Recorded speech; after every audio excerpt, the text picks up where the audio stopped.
এইখন শংকৰ আজানৰ দেশত হিন্দু মুছলিম নচলে। মই কোনো দল সংগঠনৰ লগত নাই আৰু মই মৰিবলৈ ভয় নকৰা মানুহ।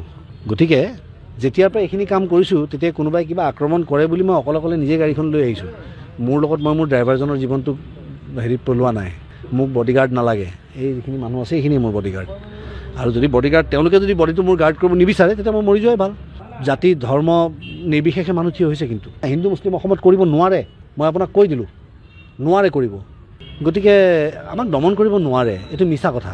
আমাক জেলত ভৰাব পাৰিব, দমন কৰিব নোৱাৰে। আৰু যিখিনি মানুহে আজি এই কথাষাৰ বুজি পোৱা নাই যে এজন জুবিন গাৰ্গ মৰাৰ পাছতে যে লাখ লাখ দেশভক্তৰ জন্ম হৈছে, ঠিক তেনেকৈ আৰু এজন মানুহৰ আহুতি যাওক, কিন্তু দেশখন জাগক, জাতিটো জাগক হওক। আজি জুবিন মৃত্যুৱে আচলতে মানুহক জাগৃত কৰিছে, যথেষ্ট জাগৃত কৰিলে। যিখন বৰ অসমৰ সপোন আমি সদায় দেখি আহিছিলোঁ, সেই বৰ অসমৰ সপোনখন আজি লাহে লাহে লাহে লাহে প্ৰতিফলিত হৈ থকা আমি দেখিছোঁ।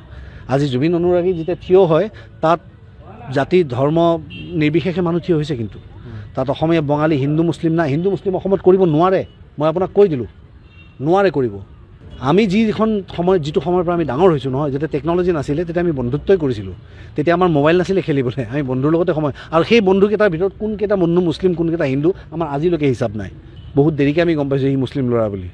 গতিকে এইখন শংকৰ আজানৰ দেশত হিন্দু মুছলিম নচলিব।